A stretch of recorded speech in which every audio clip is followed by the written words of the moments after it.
We're recording. Scary. Scary.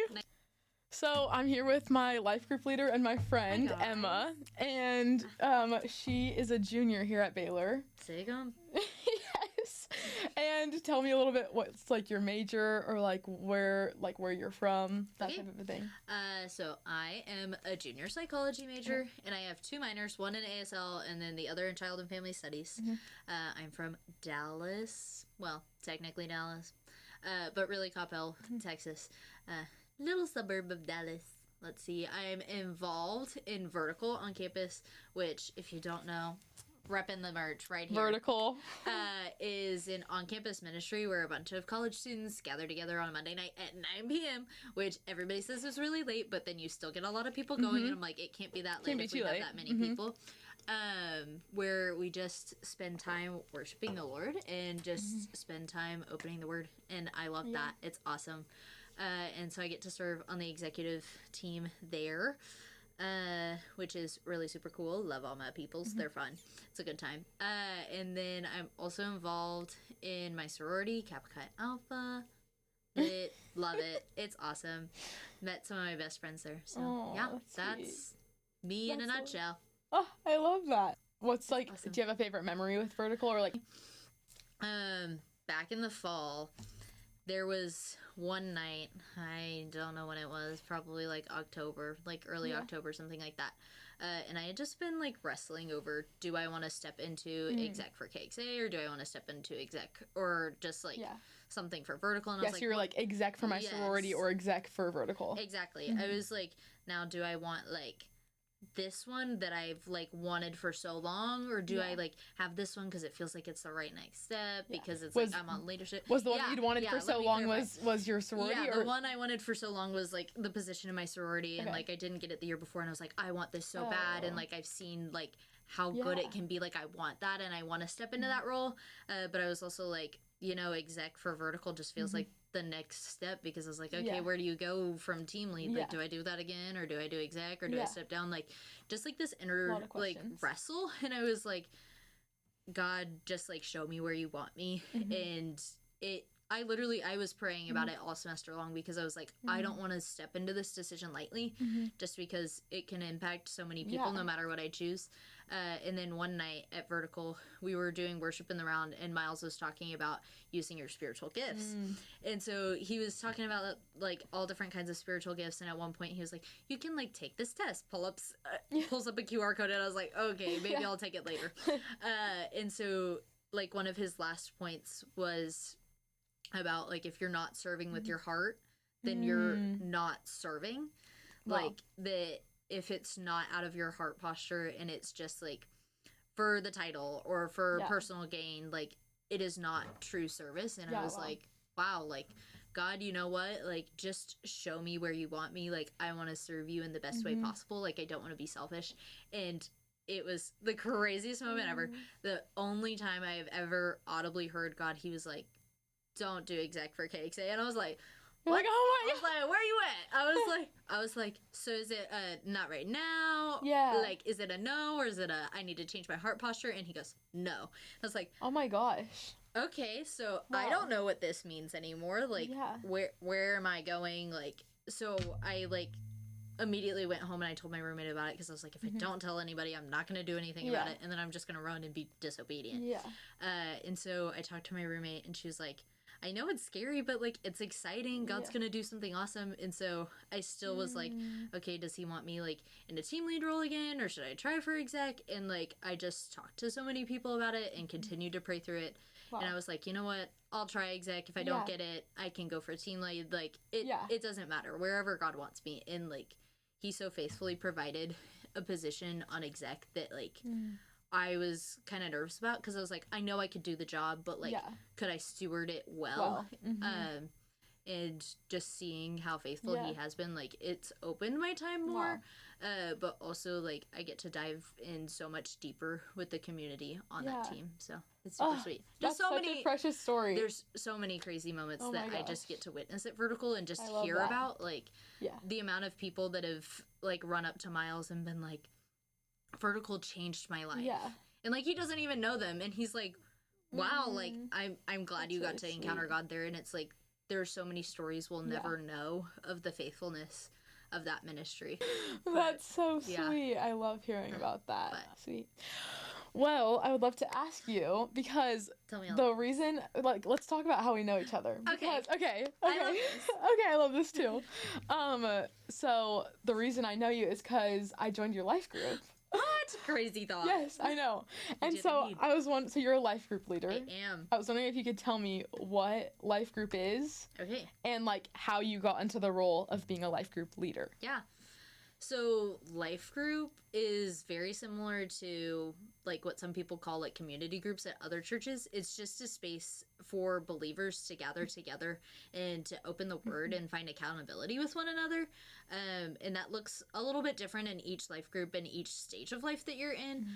The way that Harris Creek runs it is kind of like by age. Yeah. So they have like youth life groups, and then they have college life groups, and then after that it's like young adults, and then like if you're married you have a different life group. So Yeah. it's kind of a different structure based on like the stage of life that you're in. But the one thing that's very consistent among every life group at Harris Creek is they encourage you to use the 3 questions, which are how have you fed your flesh, how have you fed your soul, and how have you fed others.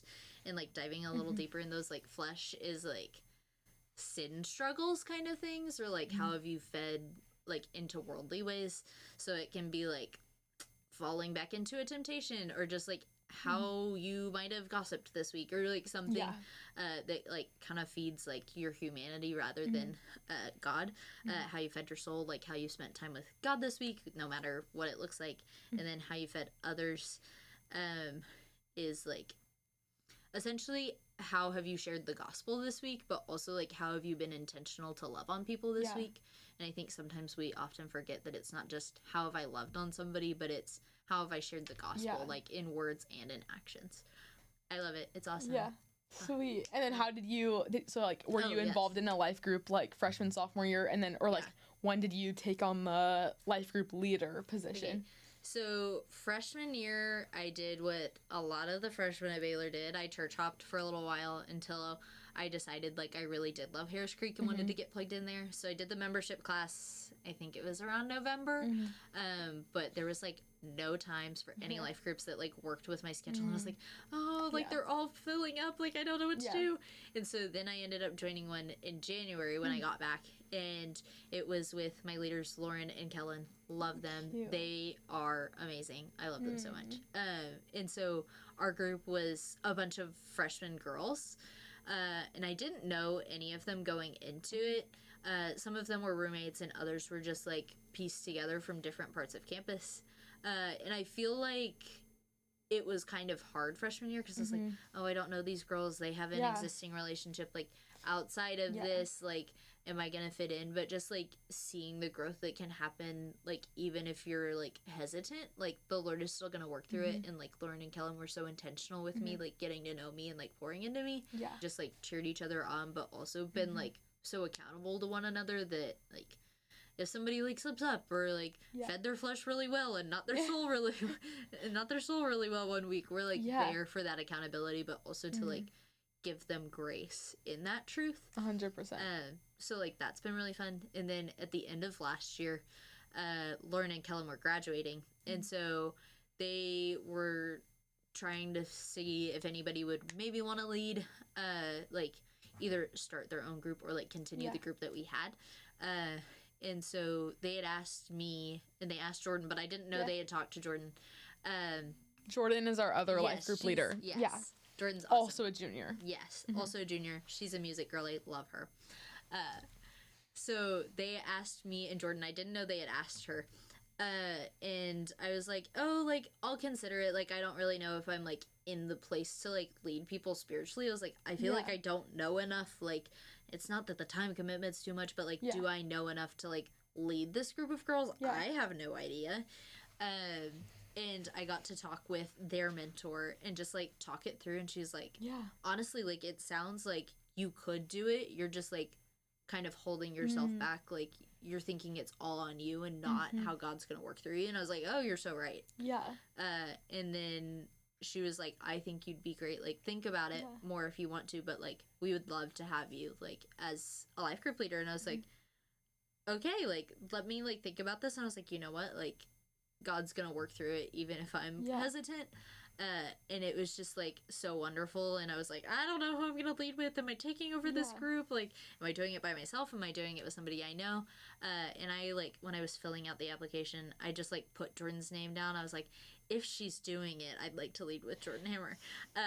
And then, like, she texted me, like, a week after I had my meeting with their mentor. And she was like, hey, did you apply to be a life group leader? And I was like, I did. Did you? And she goes, I'm doing it right now. And I was like, stop. No way. Like, I said I would lead with you if you were doing it. And she's like, that's crazy. I said I would lead with you if you were doing it. It's just like, we didn't even know, like, each other were doing it. And, like, the group got to stay together, which was so sweet.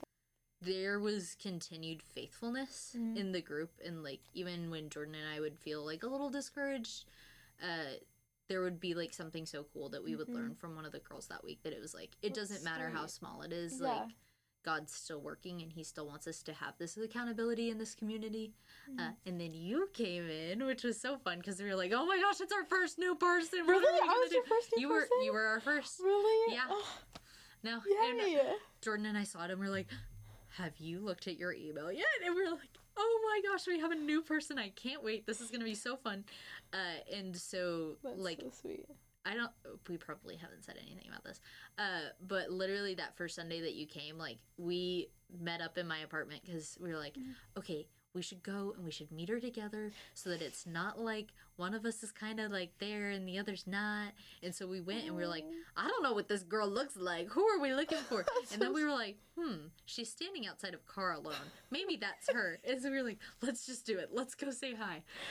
And just, like, seeing how much you've engaged in life group and how much you've changed over your freshman year has just been, like, mind-blowing to me. That's and I'm like, so kind. I don't know if I could imagine a Cassidy before who she was at Baylor, and I'm like, I don't know if she's the same person, I don't know if she's a different person, but, like, just the way that you're so on fire for Jesus and, like, want everybody to know him is just, like, I love watching you. That's so kind. Wait, I love hearing the behind the scenes of it. That's so sweet. Life group was very much such a new, like, idea for me, because back home, like, my churches back home, they don't have life groups, and so that was such a new, I had no idea what life group meant or community group meant. That was, like, very much a term that I learned once I got to Waco. And so then Harris Creek, the church that we go to become a member, also this was also a new thing for me, becoming a member of a church. I had no idea what that really meant back home either, nor had I, like, explored that idea at all. And so Harris Creek was advertising their membership class, and I was like, oh, that's kind of interesting, but, like, I want to go. So I went to, it was, like, late September, I think, and I went to the membership class. And so at the membership class, they told us about, like, the history of the church, and then they had, like, a Q&A panel, and so they just asked all sorts of, like, hot topics or just different, like, frequently asked questions that, like, the congregation had, and they answered all those of, like, what Harris Creek believes, what they stand for, all that. And then they had been like, okay, go to someone in the back and, like, tell your story, and then from there you join a life group, and once you've joined a life group, now you're a member of Harris Creek. And I was like, oh, I had no idea that you have to join a life group to become a member. And I was like, oh, like, at first I didn't know what to feel about that. I was like, oh, that's kind of interesting. Like, why can't everyone be a member? Or, like, what if they don't want you, whatever it was. And so I got to speak with one of the residents over the phone and, like, told my testimony and stuff. And then she sent me the link to join a life group, and I was, like, looking through, because still at this point I feel like no one had really explained to me what a life group was. But I knew that I wanted to join one because I had so many friends, like, who were, like, sophomores or older, who were in a life group. I got that link to join, and I'm, like, scrolling through all the different people. I'm like, okay, this is really a lot of pressure. I'm, like, just picking someone based off, like, the picture, pretty much. I'm like, I mean, in, like, the time, and, like, obviously, like, if the time and day works, who looks the sweetest? Who looks like they would, I don't know, eat me alive. Crazy. So anyways, that was just funny, because I was just like, I don't even know, like, what to look for. Like, it's not, like, and so I was just, like, looking through, and I was like, I think, like, their life group was the only like day and time that worked for me, truly. I think it was like pretty much like that, and I was like, it's like they look like they're not gonna eat me alive, so okay. So this is perfect. And I was like, click. I was like, I hope this works out. Hopefully I get along with them. I have to compliment you and say that you and Jordan do such a good job of like bringing people like under your wing and like making them feel like they're already a part of the group like from the get-go. And like I noticed that when I joined, but then recently when we've had a bunch of other new members join, like I've got to see that like a second time and like watch that from the outside without being the person. I just think that's so sweet that you're like able to pull people in so good. And like so sweet. Just seeing our other, they're not even new members anymore, but when they were new, like how they already felt like they were part of the group and like were able to be vulnerable without knowing us like super well yet. Could you really quickly explain what being a member of a church is and like why that's important? Yeah. So membership at a church looks kind of different based on where you are. Being a member, you get to like vote on certain issues and things like in the church. Like recently we had a building campaign, which was so exciting. And so that is kind of, they explain it as like family talk. This is like for people who are involved in the church, are committed to being here and like really want to invest their time in their finances and everything that they can to what the Lord is doing in that church. And so being a member at Harris Creek is synonymous with Lifegroup because they're like, okay, if you want to be invested in the church, then you have to be invested in the people of the church. And also held accountable and like walked with. Yeah. So like, you're not supposed to do life on your own. Crazy idea, right? Hence why we fall all over ourselves when we try and do it by ourselves. But the point of like life group and membership is so you don't have to do life with Christ alone, because you'll never be alone because you have God. But finding fellowship with those around you just makes it so much stronger, because if you don't know something, somebody else is either bound to have the same question or have the answer to your question that can like lead you in a step further in your relationship with God. So membership is just like really important to be like invested in, not just like looking at a church consuming, but like looking at a church like pouring in and like finding like deeper reflection within yourself, but also like how you can find interchange to like be more like Jesus every day. Like I think it was like the perfect thing to take that next step in vulnerability, but to have accountability in walking with that. And so I think that's so cool, because the idea of like vulnerability and accountability is literally like kind of what life group's all about. Of like, I feel so like held accountable like through my life group, and to have something that like that I've brought up as like a struggle in like the very beginning of the year, if I like fall back into that or like whatever it is, I know that the like that you guys, like my life group leaders or like people in my life group, are gonna be like, hey, I noticed this pattern with you, like and come out that like with like a loving way. And then it's just so sweet to have that like accountability and like that community through that, and like it's just so awesome. I think some people view it as like, okay, this is judgment time, or like this is my time to like be in church, and they're like, okay, that's my time with God for the week, I'm done. I think there's like lots of different views around life group and community group, at least from like if you're looking on it in an outside perspective, rather than like these are my people that I get to do life with and like get to grow closer to the Lord with. And like looking from an outside lens, you could be like, oh, these people are just gonna sit here and judge me when I tell them something's going wrong. Like I can't tell them anything is going wrong. But like if you sit there and you're like, I can't tell them the things that are going bad in my life, then you're just gonna sit there and eat yourself up for it. And you're like, okay, like I feel terrible, but I have to put on this brave face. Like, and I definitely struggled with that. Like in my freshman year, I was like, I don't know what I'm doing. Life is kind of hard. Like, people are leaving. I don't know what to do.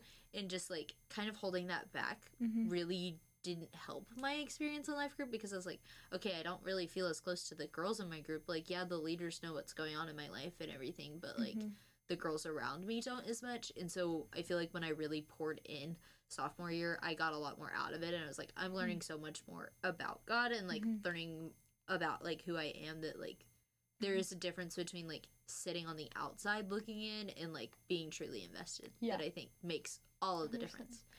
Well, it's like the healing like when you're struggling with something alone, or like you're struggling with unconfessed sin, it's like that's that's what's going to eat you alive and just like continue to like weigh you down, whereas like confessing those things out loud to community and like to people who are filled with the Holy Spirit, like that's what brings healing. And like if you've just confessed that to God like in private, there's like so much more healing that can come once you've like said that out loud to a community that cares for you and is gonna like walk with you through that. And so I think that's like one of the main reasons for Lifegroup and like why it's so important and so powerful.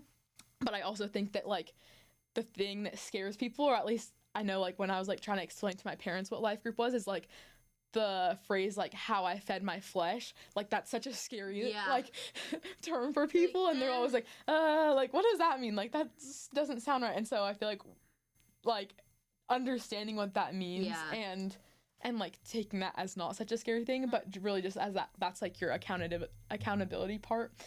Not just that, but also like being accountable in how you feed your soul and like making sure you're spending intentional time with God, but like that how you feed your flesh really just means like how did I like how was I disobedient to God this week, and how can I change that going into next week of like how can I confess this and heal from it and move on and like move past it and like let God heal me from that, which is sweet. I also think I might butcher it, but James 5:16 says, "For confess your sins to one another, for the prayers of a righteous person will bring healing." And I think that's just like so important going into Lifegroup, viewing it like that. Like they are not going to judge you; they are here to like bring you rest and relief. And like it's also the same thing as Matthew. What is it?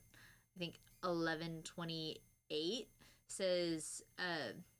Jesus says, "For my yoke is easy and my burden is light." Like bringing it to God like just lightens your load so much. And like imagine letting so many more people in on that. Like the shame doesn't have a hold on you anymore. It's all of these people are helping hold you up so that it doesn't feel so heavy. And like the structure of Lifegroup, like she just brought up prayer of like is like we come together. There's I think 10 of us right now. We meet in her living room on her couch. That's my favorite part. Well, not my favorite part, but my little apartment. I love.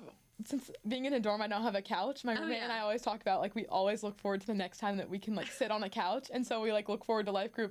Not just to see you guys, of course. I'm always you just, want to sit on my couch that bad. But I really want to sit on your couch. And I have my little spot in the corner. Yes. I have a person on this side and a person on this side. And we get to cuddle up. And oh, my gosh. Can you please tell that story? Oh, my gosh. Oh, my gosh. I also have to see if I have the photo. You probably have it closer than I do. I definitely do. It's in my favorites album. Okay, so freshman year, my mom got me an elf on the shelf, except it was a Baylor elf. So it was yellow and it had the BU logo on it. And so me and my roommates would like hide it in different places. Every time somebody finds it, you have to like move it. So when I decorated my apartment for Christmas, we of course brought out the elf on the shelf. And it was like beginning of November because I'm like, we're not here as long. I have to decorate the apartment. And so Cassidy walks into Lifegroup and she goes, "Is that a Baylor elf?" And I was like, "Yeah, it is." And she goes, "Is it magic or can I touch it?" And I was like, "You can touch it." And she goes, "Really?" And I was like, "Yeah, like go ahead." So it was sitting in one of the stockings on our like TV stand. So she picks it up and she's like holding it and she brings it over to the couch with her and she's like sitting there holding it the whole night, like she's cuddling with it. So here's a photo of Cassie with the elf. I'll bring it around. Yeah, go show the people. So this is her with the elf and she was obsessed with this thing. I kid you not. Every week that we were decorated for Christmas, she would walk in, she would look for the elf, she would find it, she would take it out of its spot, and she would like go sit there and cuddle with it on the couch. And so we decided to do like a secret Santa, and I was like, oh, I really hope I get Cassidy because I kind of want to get her one of those Baylor elves because she's been talking about it and can't find it anywhere. Okay, because I asked her, I was like, where did your mom buy this thing? I was looking I was looking for it like online. I went to like Walmart and Target and like every store, like Hobby Lobby, every store I could think of, and I could not find it. No. It was nowhere to be found, and I come to find out my mom got it off this woman on Facebook who like did custom jobs and everything. So I couldn't find it. I was like, shoot. And I was like, oh, well, I hope I get Cassidy for Secret Santa because then I can get her like the Baylor elf. And I was like, you know what? Somebody will probably think of it too, so it's fine. Well, then we like put names in a random like drawing thing online, and I ended up drawing Cassidy. I was like, there's no way. And so I was like looking, and I couldn't find a Baylor elf anywhere. And I was like, you know what? Let me make one. And so I got an elf on the shelf and I made it a little costume. And so he has a little lion jersey. I bought a girl. She has a little lion jersey, and I put Baylor line on the front, and then I put 29 on the back because it's my graduation it would match year. Yours. Yeah. And then I like made a little tutu out of green tulle, so it's got a yellow line jersey and a green tutu, and so I still have the video on my phone. It makes me laugh. We opened Secret Santa presents, and she gets the box. I think I was like the last person to go. Yeah, too. I think it was you and Jordan. Maybe. Yeah, something I don't like know. that. But so she unwraps it and she goes, "No way!" And I was like, "You should like open it up." She opens up the box and she goes, "My baby!" And so it's another Baylor elf, and I started crying. I was so excited. She was so excited, and she was like, "Oh my gosh, I have another baby!" And so she takes it out of the box, and she's just sitting there holding the new elf along with my elf, and just like sitting there with the two of them smiling all night long. And then we took a Lifegroup picture, and she's standing there in the back holding the elves, like. It's hilarious. I love it. Oh my gosh. I love the elves. That's so funny. And I have to tell you that like my love for Elf on the Shelf is rooted in like deep-rooted trauma from when I from when I found out that Santa Claus wasn't real. Santa's not real. I hate to break it to you. I'm just kidding. I know, I hate to break it to you. I was a very late person to find out. I found out I was like 9 or 10. Like, I was like old. I found out later than that. Okay, that makes me feel better. No. But I, like, my Elf on the Shelf was like the most important thing to me out of like everything. Like, I would write my Elf on the Shelf letters. Joe Bob. Oh my gosh, I love you, Joe Bob. Joe Bob, yep. And, like, I remember, like, throughout the year, like, in the summer, I would write Joe Bob letters and, like, put it under my bed or whatever, and Joe Bob would never answer my letters in the summertime when I didn't tell my parents that I'd written him letters. Anyways, I loved Joe Bob, and I believed in him so deeply. He was, like, my best friend. Come to find out, Santa's not real and the Easter Bunny and whatever, but I still believed in Joe Bob. I thought that didn't... Still believed in Joe Bob? And so I went... Santa was this was, like, you know, the same day I found out, but, like, then I went to my mom, and I was like, so Santa's not real? And I was like... So is the Easter Bunny not real? And she's like, no. And she's like, and I'm like, the Tooth Fairy? And she's like, no. The Leprechauns? No. And I'm like, Joe Bob! And she's like, no. And that's what broke me. Like, that was like the end of it. And so, anyways, that's so sad. I love Elf on the Shelves. Yes. Oh, that was the best. Okay, back to what I was talking about earlier, was that the structure, back on track, the structure of Lifegroup is we go, sit on our couch, cuddle up, whatever, and then we do a little Bible study. So there's like 10 of us in Lifegroup. We do a little, like, someone leads us in a little Bible study. And then we do our 3 questions. So someone will start and they'll go through and talk about it, and a lot of times we get to encourage each other. If there's some specific struggle, we can like have some sort of encouragement, but then we turn to either someone on the left or on the right of us, and then we immediately go and pray for that. So, you know, we pray for how they fed their flesh and their soul, and then we like pray for the coming week and how, for accountability and for just encouragement and for comfort and all that. And then everyone does that. And so she was saying earlier how, like, prayer is a really important part of that. And Harris Creek is really big on prayer and just going to battle in prayer, which is really sweet. But I have little side note and then little encouragement for you. This is, like, separate from Harris Creek, but Miles, who is our executive director for Vertical, often says prayerless ministry is a prideful ministry. And so, like, that just sticks with me all the time. I'm like, not only is ministry prideful if we like don't pray about things we're going into, like how prideful are we in life if we don't ask God for like guidance or protection or XYZ, like how much more fruitful would our life be if we went to God first rather than just relying on ourselves. But little encouragement for you, just like every week if somebody shares something really hard or just that they're struggling with, Cassidy is like the first one to jump in and like share scripture with them or share something she's struggling with, just like as a comfort that like you don't want anybody to go through something alone. And it's like so sweet to like see you step into that, because like last semester you were like kind of sitting back observing more but still like sharing about your life, but just like seeing how much you want to dive in and be intentional with the girls. You just want those relationships and you want to invest so deeply in your people, and it's so sweet to like see that, like not only in Lifegroup but like hearing that from other people.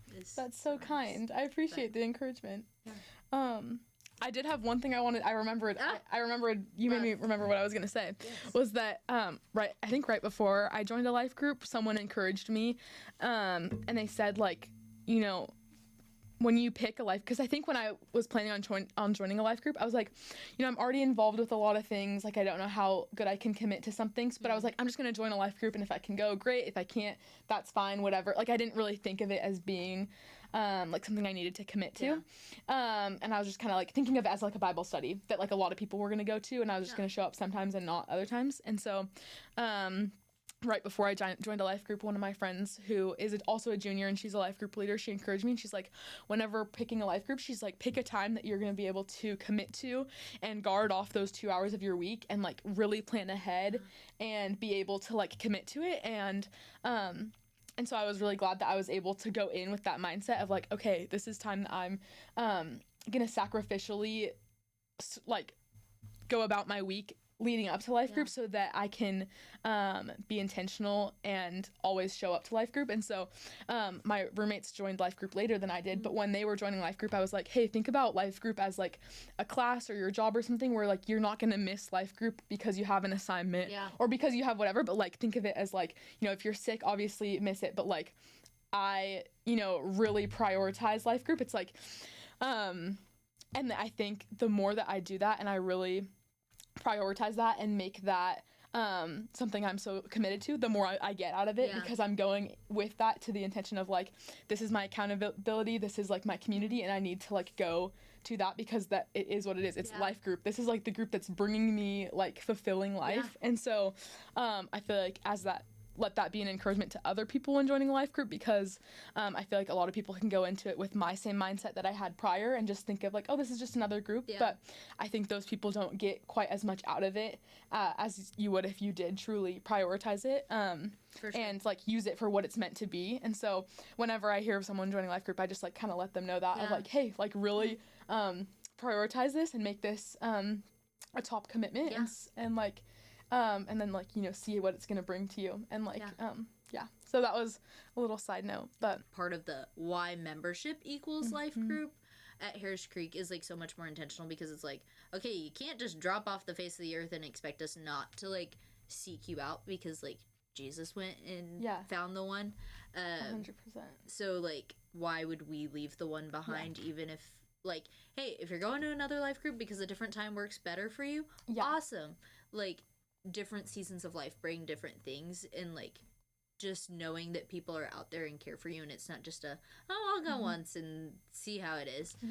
Just, like, we are doing life together, and it's not just I'll go to Bible study, I guess. It's no, like, I've got to go see my people. Totally. But, I was wondering if you could tell me a little bit about your shirt. Oh, okay. So here's my shirt. For those that don't know, I've had a lot of people ask me, what is on your shirt? And I'm like, well, if you go to Baylor, many of you do know what this is supposed to be, but still people ask me. So this is supposed to be a tent. And so the back, I'll give you a little preview. It says FM72. If you can still hear me, I hope. So it says FM72, I'd rather have Jesus, which FM72 stands for Fountain Mall 72 Hours. And so it is an event on Baylor's campus, in the heart of Baylor's campus, for Baylor students and the Waco community in general, full of 72 hours of prayer. And so there is a large tent that sits in the middle of Fountain Mall for 72 hours. So it's from Sunday at 8 p.m. till Wednesday. It goes, like, all night long, and they start tearing down the tent Thursday. It's 72 hours, like 72 consecutive hours. Yes, quite literally 72 hours of prayer, like, sanctioned by Baylor on this campus, which is, like, so beautiful, because it's like, okay, yeah, the tent could be up for 72 hours, but there might not be people in there at all times. Well, that's not true. For all 72 hours, there are multiple people in the tent. So, like, 3 a.m., there's people there. 6 a.m., there's people there. All throughout the day, there's people there.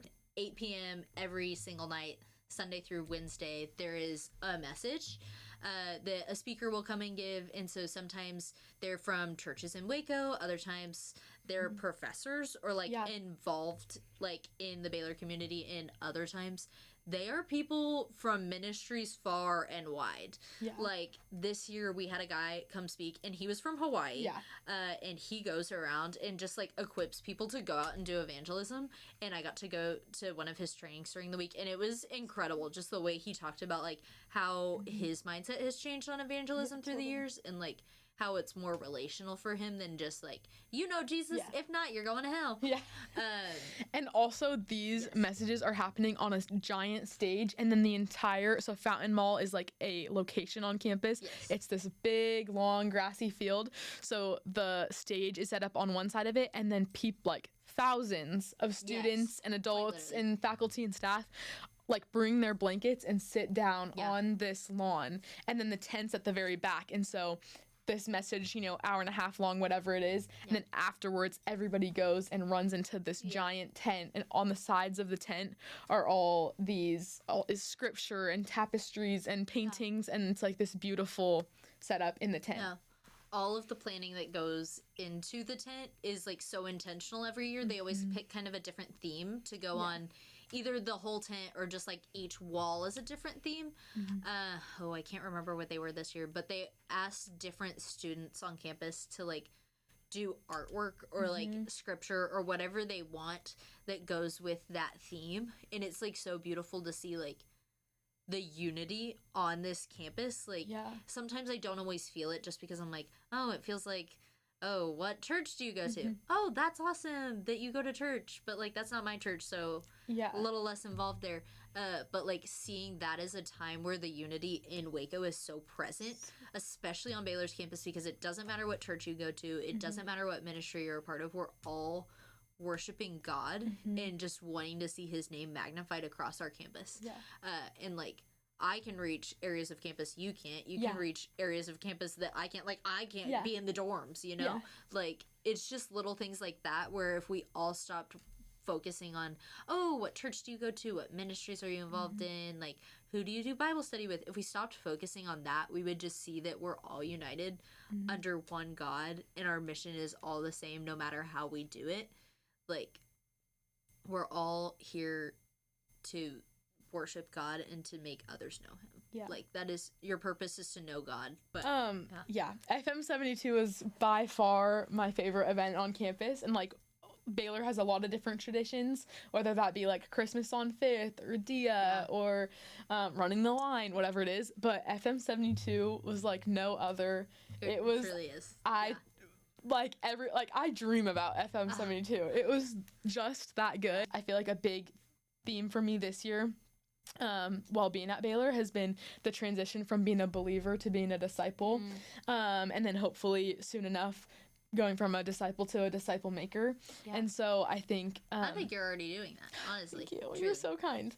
I think that was really sweet to see that play out, and I think FM72 as well as my spring break mission trip Beach Reach had like huge roles in playing that. And I think over FM72 God was really like prompting me of like what it's gonna look like to go back to my hometown Santa Cruz over the summer and like be on mission there, and what that might look like to disciple one or two girls throughout the summer, because I feel like a lot of times I can rely a lot on my community here because that's what feels safe and comfortable, but like what is that gonna look like when I'm not immersed with like the fellowship with my life group weekly, and like how is that gonna look once I'm back home? And so that was like a really big theme over FM72 for me, that like I felt like I was being spoken over like while I was in like the prayer tent and stuff. So it was really sweet to be like praying for my summer there and like praying for what God's gonna do on this campus, but also praying for what God is gonna do like in my hometown. I love FM72. It's awesome.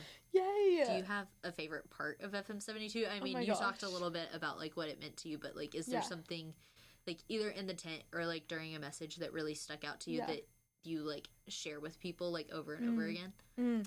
I think it was number one, encouraging to see my classmates, people who live in my dorm, just see everybody. Like you were saying, there sometimes can be a little bit of a division between people who go to different churches or come from different denominations or whatever, but to see like, no joke, 4,000 people come and gather on the lawn that I walk past every day to class. Like, I still can't walk past Fountain Mall without, like, remembering that or, like, seeing that.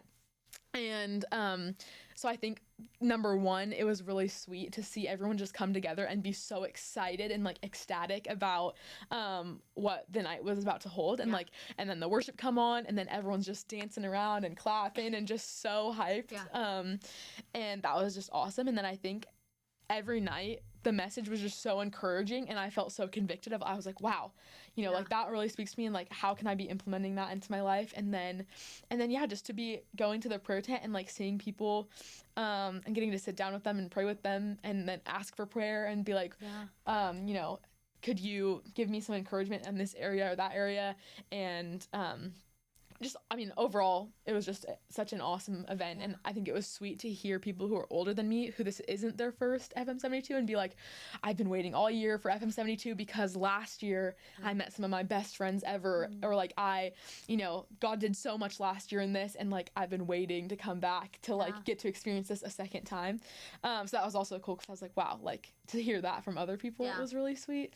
It was just a great time all around. And I've listened back to the sermons like online, like just because they were that good, and like, oh, just my notes in my notebook, like it's nice to look back and be like, wow, I remember like what God was doing over that week, and it's just like so intentional and so sweet. Okay, one more final thought for you, just for the viewers out there. Two parts to this. One, how have you seen God radically move in your life, like here at Baylor, just like since you stepped on campus to now? And then would you like to share the gospel with your people so that they can that's like, so sweet. then they get to know like the simple truth, like that we believe so fully and so deeply, like they get to see another side of it rather than just, oh, I guess like I heard it when I grew up in church, but like what it truly means. I would love to. Okay, well, I kind of shared a little bit about you know, I think in high school, I have not been a Christian my whole life, and so I accepted Jesus and became a Christian when I was a freshman in high school. So it's only been a couple of years, but I think in high school, pretty quickly, I just was really excited about my faith, and just found such an amazing community through like a church community and through just other people in the faith. And but I think I didn't really understand what it totally meant to like abide in Jesus, and to really fully commit. And so being at Baylor has been like a totally different view of that, because a lot of people like in Waco, it is a lot more culturally Christian than it is in Santa Cruz, California. And so I think I got to see what it meant to really, like what it meant to say you're a Christian on the outside, and what it meant to walk with Jesus and truly like live out God's plan for your life. And so this whole year has been a lot of, wow, what does this mean to actually abide in Jesus and to go to him with everything and consult him for all my decisions, like how to not let one decision of my day go without it being intentional and a prayerful decision, and how to make that be wise. And so it's been a lot of like, how do I fully walk with God instead of just believing in God? Like there is such a difference between believing that Jesus died and rose again, and to then saying, I believe in this and I want to walk with this, and I want this to be the sole thing that impacts my whole life, and this is what I want to build my life on. So that's been really sweet. And then I'd say that's the main thing of like, how do I go from believing to being a disciple to now going and like sharing that with everybody else, and how to live that out and live that example. And I think how to humble myself and remind myself that I don't have all the answers, and I'm constantly learning and growing, and the things that I say right now might like, you know, I might learn more, and like I'm going to learn more, and I don't have it all figured out and all right. And I think just learning how to just stay humble and live that out without that being like a judgmental thing, and how to just really walk with that, and just notice that I am falling short every day, but the reason that like I'm able to do things, or that I'm able to be an encouragement to others, is only because of like the work that Jesus has done in my own life, and that's God working through me, and not anything that I could have done out of my own power. And so the gospel is pretty much that God had a perfect design for this world. And it was a perfect plan. It was peace and comfort and rest in God. There was no brokenness, but when sin entered the world through Adam and Eve, that's when brokenness and chaos entered the world, and that was through sin. So God gave us free will. We had a choice to make. We could choose God's way or we could choose our own way, and Adam and Eve chose their own way. And so that's when the brokenness and chaos entered the world. And our own way, that's just a simpler way of saying sin. And so in people's own way, within all the brokenness and the chaos, people still desire that perfect plan that God had for us. And so they try to get back to God's perfect design for them, but they do that through things that are worldly. They do that through finding their identity in their sport or in drugs and alcohol or in their workplace. And they look for that purpose in things that just don't fulfill them. And it might feel good for a minute. You know, it might feel good to be the captain of your baseball team and you feel your identity in that, but then you know, you get an injury or you lose your scholarship or whatever, and you're back into that chaos and brokenness because these worldly things fail us. But lucky for us, God sent his son Jesus down to earth, and he lived the perfect life that people couldn't live. And he was brutally mocked and made fun of, and he gave his life for us and paid the payment that we couldn't pay on our own. And the punishment for sin is death, and so he died the death that we didn't, and through that we're forgiven and we're made clean. And so if we believe in him and we trust his plan, we get to be restored into God's perfect design for us, and it's only through Jesus that happens. And so through him, through believing in him and abiding in him, we're restored back to God's perfect design, and we don't have to find those things in sports or substances or you name it. And so by doing that, that's been, super instrumental into my life. And even though I have been a Christian since I was a freshman, I don't think I would have been able to articulate that to you and say what that actually meant to my life. And I think through the ministries I've been involved in at Baylor and the community I've found and the accountability, that's been like the shift for me between being a believer and being a disciple. Yeah. Awesome. Thank you so much for coming on and talking to me. Oh my gosh, you're the best, and I look up to you so much. And I'm just so excited that I got to be a part of your life group. And it's just the best thing. Oh, I love you so much. I love you so much.